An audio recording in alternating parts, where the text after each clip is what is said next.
Welcome to the Roots and Branches JJC Alumni Podcast. As the nation's first community college, JJC has played a key role in shaping America's higher education system. Our rich and beautiful history reaches more than a century into the past, forever connecting generations of alumni.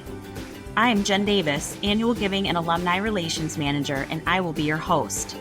In each episode, we'll sit down with different alumni to uncover their most cherished memories, hear their inspiring tales, and get their hard-earned wisdom for future wolves. So, if you're ready, let's dive into the roots of our rich history and branch out into the stories that define us on this episode of the Roots and Branches JJC Alumni Podcast. Happy New Year, and thanks so much for joining us for episode 5 of the Roots and Branches JJC Alumni Podcast. We are kicking off a brand new year with a very special alumni guest who has quite the fan club here at JJC and in the greater Chicagoland area. His voice might sound familiar to you, especially if you're an avid listener of WGN Radio in Chicago. So, without further ado, I am thrilled to have John Williams with us today. John, thank you so much for being here. Thank you. I'm lucky me. I'm thrilled to be here myself. For those who aren't already part of John's fan club, he hosts the John Williams Show on WGN Radio 720 on weekdays from 10 to noon and 1 to 2. I went to WGN's website because I wanted to get a really nice summary of what John talks about. And they said, John discusses the news of the day, sports, television programs, movies, and books with a thoughtful perspective and quirky sense of humor. You're inquisitive and curious by nature, and you ask the listeners what they want to know, and guests never get a pass on the tough questions. And I have to say that they kind of nailed that description of you. Who wrote that? Don't know, but it's pretty good. True, but that sounds good, doesn't it? It sure does. So in preparing for this podcast episode, John, I discovered that our educational journeys are actually pretty similar to one another. We're both students at Minooka Community High School in Minooka, Illinois, and then we sort of made our way to JJC to start our college careers. Now, John, you come from a long line of JJC alums, right? Right. My dad was a counselor there. I was a student there. My sister Jean was a student there. And I have a sister Mary and a brother Mark. And while they went to 4-year schools, I think they also took classes at Joliet. So I would say 5 of the 6 people in my family have a connection to JJC. Wow, that's quite a family connection to JJC. Now, your dad was actually honored for his time at JJC and won the Susan H. Wood Hall of Fame Award, right? Yeah, he was about 2 decades a guidance counselor there. He helped students, he gave them academic tests and personality profiles and helped them determine what careers might be interesting to them and then helped them sign up for the classes. He was a classic, good old-fashioned guidance counselor. Yeah, and such a crucial role here at the college, and then to have somebody wonderful in that position. So That was great. Very, very well respected man here. So you come to JJC, you're getting started, and I know that you have a lot of really great memories from being here. So first of all, I want to talk about all the ways you were involved, because it sounds like when you were here, you tried a little bit of everything, right? I think I did. I did it all, meaning that sounds self-aggrandizing, doesn't it? But for one thing, my dad went in the morning. Sometimes I would go in with him. I would take a 9 o'clock class day, and then I'd be there all day because I did sports. So I had time at the campus free. I know a lot of people commuted back and forth, but I thought, well, I like to write and I have some friends here and I'd like to go out for some of the sports teams. And I made a full day of it. It is a commuter campus to a lot of people, but I was there sometimes 8-10 hours a day. Yeah, and I heard you spent some time on the bridge. That was one of your favorite spots? Sure. I mean, you watch a little TV there or study there or nap there, or I don't know if people smoke there now, but they used to smoke there. Those days are gone. Just as well. But I mean, it was a full day for me. I really enjoyed it. That's wonderful. You had a couple different sports that you participated in, right? Yeah, my freshman year, I was on the football team as a kicker, hated it. Then I was on the basketball team and pretty much enjoyed that. And then I was on the track team. And then my sophomore year, I did basketball and track. Well, in addition to being a student athlete, I know you also really love to write and actually wrote for the JJC Wordeater, which I'm happy to say is still around. I'm glad to hear it. I hope you don't find any of my old writings, although I do remember what a thrill it was to quote unquote be, published. They didn't have anything like that, as I recall, in my high school. It was a really small school at the time. And now to be on a college campus and they have this, literary arts magazine or publication that came out, and I'd submit things and hope that they would accept them. And a couple of my stories and a couple of my poems, they did. I will never forget that. Yeah, and they're living in our archives. We have a fantastic archives in our library for all of those old pieces. So I think it's great. And did you do theater? I tried out for theater and didn't get a part. And they said you can be on the crew. And I thought, no, I'm not crew. I'm star material. You certainly showed them, huh? Yeah, well, I maybe I should have stuck with it, except that I also know I wouldn't have been any good. That was one thing that was apparent to me very quickly. I can write, I can talk on the radio maybe, but I'm nobody's actor. And thank God JJC was there to, prove that to me early in my life. That's wonderful. So do you have any professors that you still remember? Any other memories that still just stand out in your mind from being here? Oh, well, sure. I mean, who doesn't remember their first 2 years of college, that age, that time of life? I mean, really, I have fond memories about just about all of it. I mean, there's always heartbreak and disappointment when you're a freshman or sophomore in college, and I had my share of those as well. But I will say this just from the outset, and that is one thing that anybody gets to learn when they go to college is the independence of learning. You get to pick what you want to learn, and you will sometimes take classes that maybe you don't know that much about, but sound interesting, like sociology. Ooh, what's that? Or philosophy. I took those classes, but then you also realize you've got to put in the work because while I think I had terrific professors at JJC, I also realized this is a step up from high school learning, and it required a lot more reading, a lot more independent thought. And so I found myself diving in. And the more I did, the more I appreciated it. Like philosophy, what the heck is that? And what does that mean? And isn't that just a bunch of crap anyway about people making up thoughts about how people think? But then you started to sort of understand the philosophies of these various thinkers. And I remember some of my classmates were a little stymied by it all. And then they asked me, well, what is Plato talking about here, or Socrates or somebody? And then I'd say, well, and I would start to discuss it with them and we'd have a conversation about it. And that's the college experience, isn't it? Absolutely. Did you ever think about being a teacher? I did. I wanted to be a math teacher if I wasn't going to be a broadcaster. And really, what so many of the good people at JJC did and do was instructive for me in what I do today. You sort of gather information, you process it, you try and present it in an interesting way. Hopefully you retain an audience. Kids don't fall asleep. The listeners don't turn off the radio. I can see the overlap. Yeah, absolutely. Now, when you were here at JJC, did you know when you transferred to Southern Illinois University, Carbondale, to go on for your bachelor's, did you know that you were going to choose broadcast journalism? Did you know that early on? I did. I mean, because my major was radio TV. So it was in the communications school at Southern, but it was a radio TV major. And then I had a business minor because you had to pick one. So I knew that looked like fun. I remember my dad, while he was working at JJC, wanted to get his master's plus, preliminary to getting a doctorate, which he never did get, but he did get his master's plus. He would drive to and from DeKalb to Northern Illinois University. So we'd leave the west side of Joliet, and sometimes we would go with him. I would, and I'd hang out in the library while Dad took his night class at DeKalb. It was before there was, remote or Zoom teaching. And I remember driving in the car, listening to the radio, and he'd put on a talk show. And I thought, that seems pretty fun. How cool it would be to be the guy sitting there. People call in and they ask you, hey, what's your opinion about this? Or what do you think about that? Or they would just be having fun. And I thought, well, there's no heavy lifting there. And you don't have to, write a newspaper story, which seemed like a lot more work and maybe even boring. And I had no aspirations to do TV. So it just seemed like a really natural fit for my skill set too. I did like to write, I did like to read. I could talk well enough.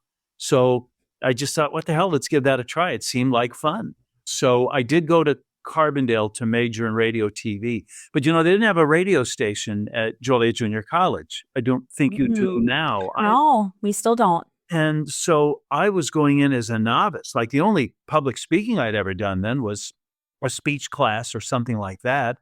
So my junior year at Carbondale, you couldn't even take a broadcasting class except the very basic, like, introduction to broadcasting.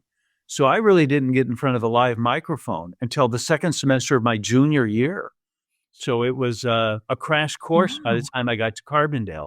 But I also had a really nice background in math, science, philosophy, sociology, psychology, English literature, American literature. I took all those classes. In a way, that was probably about as good a education as a broadcaster could get. Absolutely. And I know from my time at SIU, so there's another part of our little connection. We're both Salukis. When I was there, our radio station was popular. Students listened to it. It was on all the time. I mean, that was a really good, I don't want to call it like your starter position, but what a great way to get started on all of it. So after you left SIU, you started right away in your career. Where did you go? How did you end up at WGN? Printed up 100 resumes, sent them to 100 radio stations with cover letters, and got about 7 responses, all of them offering full or part-time work at or below minimum wage. I found a job at WSPY in Plano, which is, part of the Joliet Junior College net. I lived briefly at home, but then got an apartment in Sandwich, Illinois, and the radio station was in Plano. And I was kind of the afternoon production guy at this tiny, I spoke to more farm animals at the time than I did human beings, but it was live radio. I had a broadcast job making about $10,000 a year. And so you were there, you weren't there very long before then you moved on, right? Yeah, just for about a year. I was just there for a year. And, when you do what I do, you're always looking for a better or bigger or more profitable job, but that usually means moving up to a bigger city. So when I was in Plano, I would be looking for jobs in Bloomington or Peoria or Rockford, Naperville, anywhere. Chicago was right there, but I was not ready for that. But there was a midnight to 5 a.m. job that they had advertised at WMBD in Peoria. And I applied for that and I got the job. I was on from midnight to 5 a.m. I'm 23 years old. I have nothing of import to say and have very few resources because the USA Today had just been invented, but that was the extent of sort of a mass market multimedia presentation, short little articles, graphs, the sort of things you might see on a homepage now were in print in those 4 sections in the USA Today. So I get that, the Tribune, the Sun-Times, the Peoria Journal-Star. I'd read all day and then find something to talk about for 5 hours a night, all by myself. I was the engineer, I was the producer, and I was the host. I would screen the calls during the commercial breaks. In the unlikely event, I would get a call. And I did that for about a year. Yeah, that's what I was going to ask. Were you getting calls? Because you're swamped with calls and texts now in your position. But at midnight to 5 a.m., I can't imagine you were getting a ton, but you were. They told me when I took the job, they said, well, Caterpillar Tractors, Caterpillar Inc., they call it now, is a worldwide manufacturer. It's a Fortune 30 company. And they've got 3 shifts working around the clock in Peoria and all around there where they make these tractors. So they said the second shift ends at midnight. Well, those guys are in and out of the restaurants and bars or driving home till 2. And then the 5 or 6 a 7 a.m. shift, those people get up around 4. So you really have people coming and going all night. I said, great. So I took the job, and the next week, Caterpillar went on strike for a year. Oh, no. So there was no one there. There were some people who were listening to the radio overnight, but there were not many people. And it really did force my hand to figure out how to gab away for a long time. Well, you are certainly not hurting for listeners now at WGN, and you've been on with this particular show for how long? How long's the John Williams Show been going? I've been in and out of the station. I worked here a couple of different times. I had 2 4-year stints at a radio station in Minneapolis. So when I eventually did get a job from Peoria to Minneapolis and then Minneapolis to Chicago, I was here at WGN for, was it maybe 15 years? But then crazy people came and ran the station.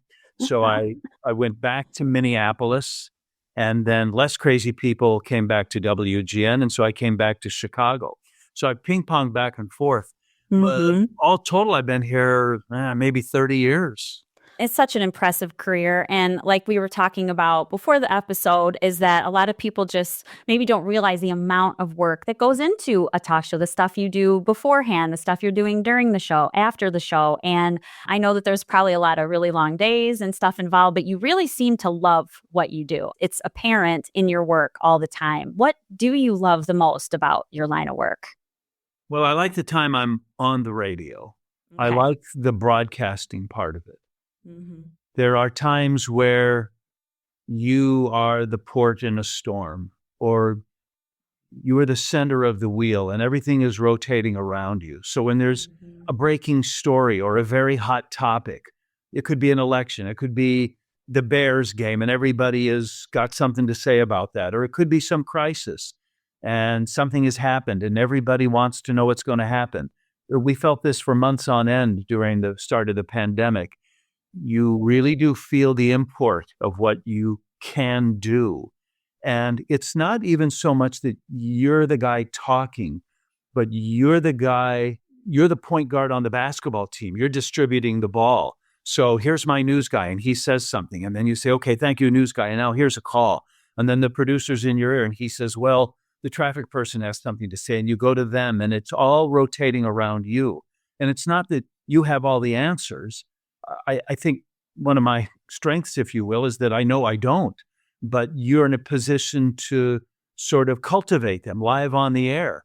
And so the time you're on the radio and it's spinning like that is what I heard in the car when my dad was driving to DeKalb.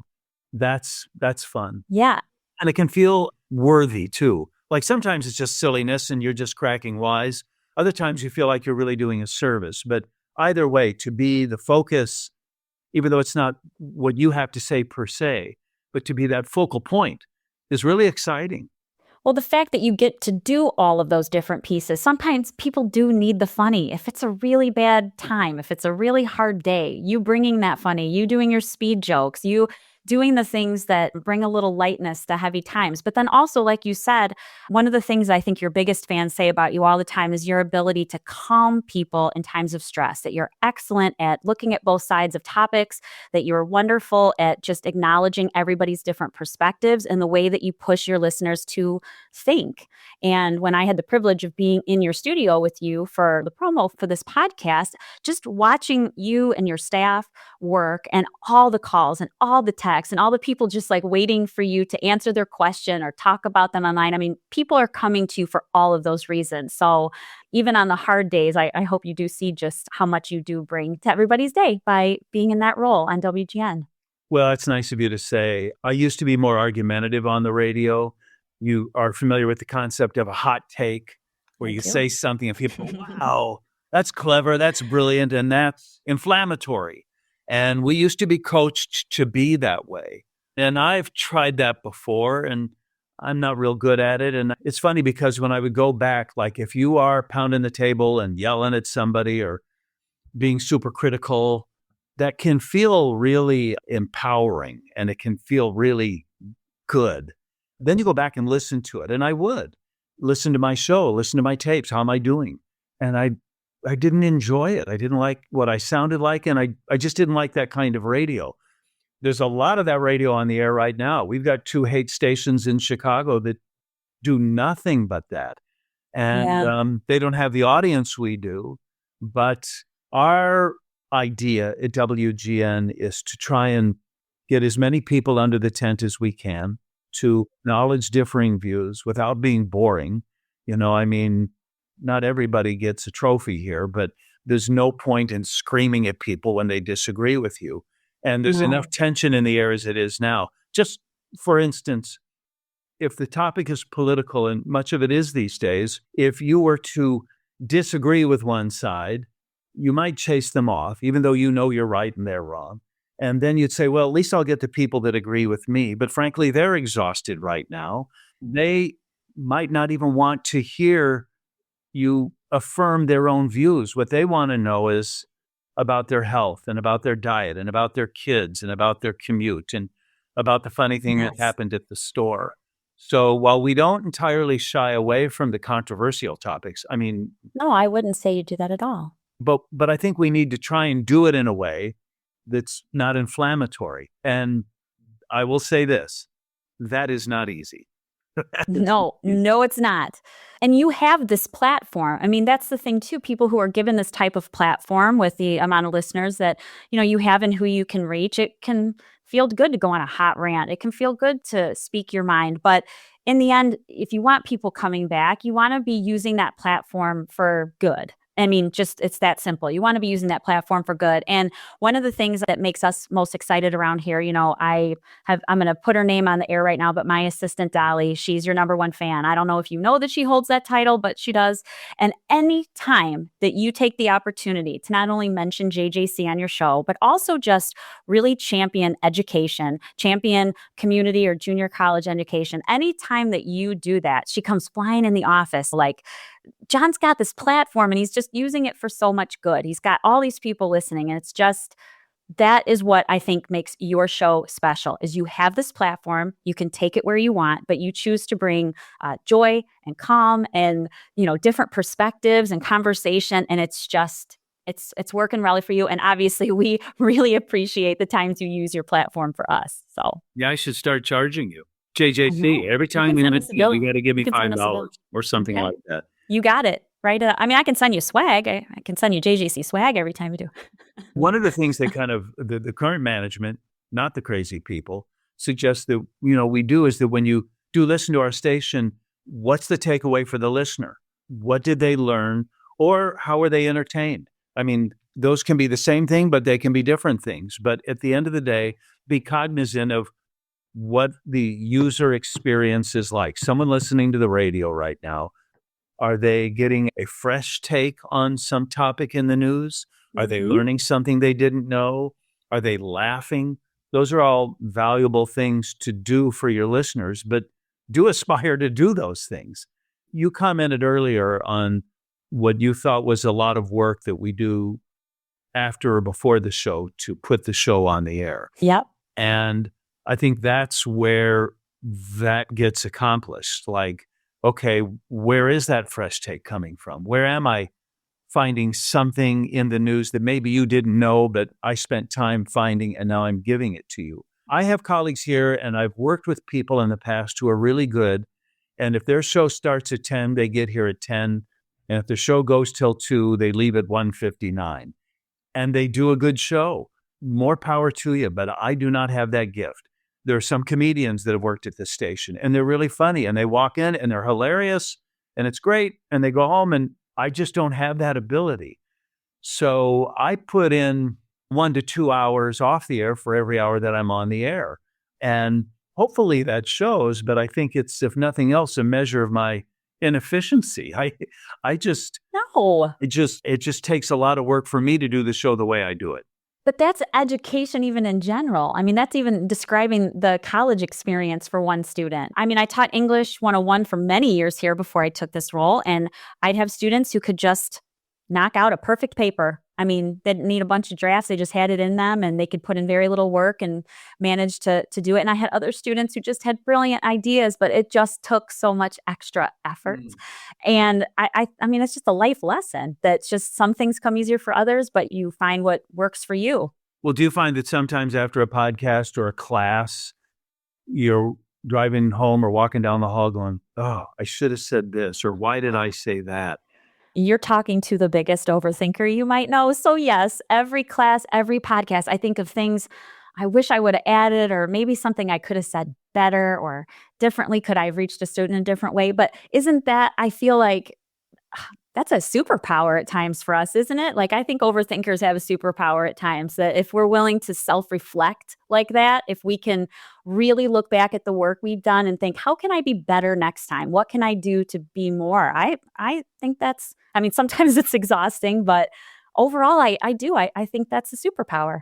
I never thought of it as a superpower. I thought of it as torture. Okay, that's true too. But I mean, just because it's spontaneous.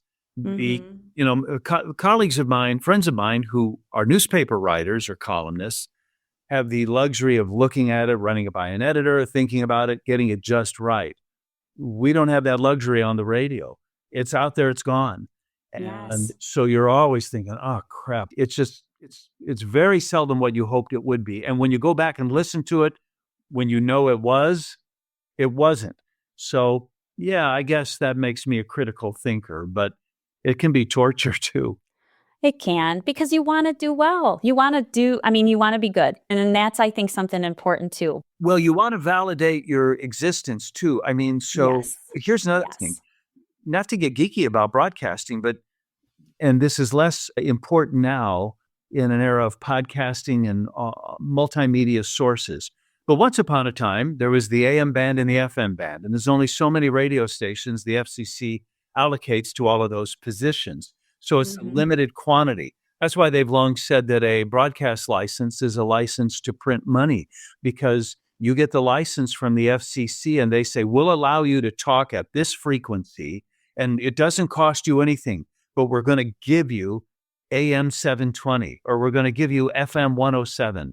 And then you have a business on that frequency, but it's a public domain. There's only a limited amount of bandwidth. So if you have the opportunity to be on the radio, that is a unique opportunity. It's why there are FCC rules about fairness that used to be more important than there are now. But it's like, look, we only have so much space for all these radio stations and voices. So if we're going to grant you that, then you'd better use it for the public good. When I started in broadcasting, I thought, okay, if I'm going to be given this opportunity, I better have something to offer to it. It's a very limited opportunity to entertain or inform. And that was one of the things that they sort of hammered to us early in broadcast school in Carbondale, is you can lose that license for the station or you can lose your chance to be on the air. So no pressure. Yeah, I know. So don't overthink it, John. Relax. Yeah. I know I'm just rambling on here, but you're not. But John, I will tell you that any day that you are having any self-doubt in your value and your worth, I know several of us who you can just go ahead and text and send us an email and we will revalidate that for you. But I love this conversation because I feel like we're sharing little bits of life advice, and really what we want for our audience for this podcast is not just to help alumni reminisce about their time or to help people in the community understand more about our college, but it's also for potential students to be listening to us and to see like, oh, this is a place that I could really see myself and I'm liking the things that I'm hearing. So the way I like to sort of start to end some of the podcasts is to give everybody the opportunity to give their advice to future wolves. So if you were sitting down with a room of JJC potential students, new students right now, what's a piece of advice that you'd like to give them? Well, if it's just academic, embrace the broad spectrum of opportunities a school like JJC gives you. It's not expensive. It's not all that time consuming. Weren't you waylaid when you went to college and you took 15 credit hours and you're like, wait, you mean 15 hours is all I have to be in class? Not 40, not 20, 15? Like Tuesday, I'll only have 1 hour? What's that? So I hope people see JJC as a local, accessible, inexpensive opportunity. Yes. And if you just commit to it, it can be so interesting. It can be so fun. You haven't even talked about my legendary athletic career at Joliet Junior College. It kind of hurts my feelings. Oh, didn't we go over it a little bit, your athletic career? You didn't ask me about my contribution to the basketball team. You made a special contribution to the basketball team? Did you score some winning points or something? Oh, God, no. They never put me in the games. I wasn't any good. I did hurt my right hand one time, though, and they did put me in the game because we were either up by 50 or down by 50. But I'd hurt my right hand, and I'm right-handed. So I had been shooting free throws at practice left-handed. Nobody paid any attention to it because I was a non-athletic figure on the basketball team. But I was a good student and I helped tutor some of the other students, and that's what the coach saw in me. So anyway, I went to the free throw line and I shot it with my left hand, and everybody on the bench fell down. They couldn't believe that not only had I made a free throw, but I made it with my left. And there was a 1-and-1, so I got another free throw opportunity and I made that. And everybody was cheering like mad. And the coach is like, he made a free throw. Who cares? But I had made it with my left hand. My other contribution was the time one of my teammates was running down the floor and his jockstrap broke. Stop it. He was now running kind of gingerly, and we all knew that he had equipment problems. So when he all of a sudden started to sort of dance down the floor and looked at the coach and said, take me out, I knew what it was. And you know how when the coach walks over to the bench and now somebody's coming out because they're in foul trouble or whatever, and you want to look eager, like, ooh, put me in, but you don't want to look too eager because I don't need this. I'm good enough. Just put me in on merit. So you're kind of playing the coach as he's walking up and down the bench. And he came up to me, and I'm sitting there with the clipboard and my math notes. And he comes up to me and he says, Johnny, and I knew what was going to happen. So I said, don't say it, but I'll do it. And he said, do you mind? And I said, no, I will. And he said, thank you. No. And then I stood up, and the guy whose jockstrap broke, and I ran to the locker room, and I gave him my jockstrap, and then I put on my whitey-tighty underpants. And then by the time I got back to the game, other players were in. They were never going to put me in. And my jockstrap had a good game. It scored points. You really took one for the team. Thank you. You took one for the team. And I'm actually glad you finally told this story, because this is traveled around the college, that there's like a great John Williams story from his time in basketball. So I'm just happy that you got to share that here. In life and at school, sometimes you're the hero, sometimes you're the GOAT, sometimes you're the star, sometimes you're the jockstrap holder. But that's the range of things you get to learn at a community college. That's right. You're young, you're figuring things out. I didn't make the theater department. I never got in a meaningful basketball game, but I was published in the Wordeater, and I met great teachers and made great friends. I don't know where else I would have been able to experience all of that. I didn't have all of that in Carbondale, and I didn't have all of that at Minooka High School, but that's a unique time in your life, and JJC is just so suited to provide the opportunities for people in that situation. Yep. And in true fashion, you're always looking on the bright side of things. And I know that is just one of your favorite segments of your show. So I thought that maybe you and I could end this episode by maybe sharing our bright side. What's your bright side today? So the bright side is something that we do at the end of the show on Fridays to celebrate People's Weekend, where people call in and they tell us why they're smiling, what's making them happy. And the first thing that comes to my mind is, here's how far removed I am from Joliet Junior College. I have 2 granddaughters now. Imagine that. Sweet. Bernadette and Jane. Bernadette is a white tornado of humanity. She's 4-year-old. She's perpetual motion. With Bernadette, I like to say, everything is great unless it's not. And so when my son and daughter-in-law had their second child, Grant said, I want something less than Bernadette. So they have this other little girl, and they named her Jane, which is naming-wise the antithesis of a Bernadette. And those 2 girls, every day we get a picture. And every day it's just, who knew? The nicest thing. I love that so much. I love those names. Beautiful. You know what? My bright side is what I'm doing right now. This job that I randomly landed in after teaching English for many years, to work with alumni, to raise money for students, and just get to connect with people on like unique levels. Having this podcast, this is my bright side today. This is like pretty fantastic. And I feel super lucky to be the person to bring these stories to our listeners. I feel so lucky that you and I got to meet and connect with each other. We're new friends. And so, yeah, it's definitely making me smile today. Well, I'll just close then by saying I'm really honored. I walked through the halls of Joliet Junior College, no more conspicuous than anybody else. And when I'm in my little radio booth, I'm talking in an empty studio, except for myself. I see a producer on the other side of the glass. You never know who's out there listening. And if I have people like you and your colleagues there dialing in once in a while, that makes me feel really good. Well, we appreciate you. We really do. So please don't stop doing what you're doing. I know the days are long, but we appreciate all of it.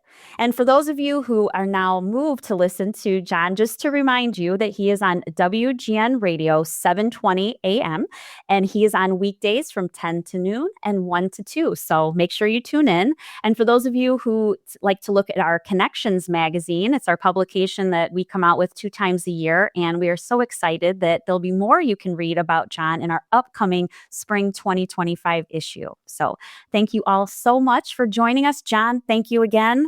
Thank you. Jen, you're good at this. Aw, thanks. Probably the best compliment ever. So thank you all again. We'll see you on the next episode. Thank you for joining us for this episode of Roots and Branches JJC Alumni Podcast. For more episodes, information, foundation events, and ways to give or get involved, visit jjc.edu/alumni.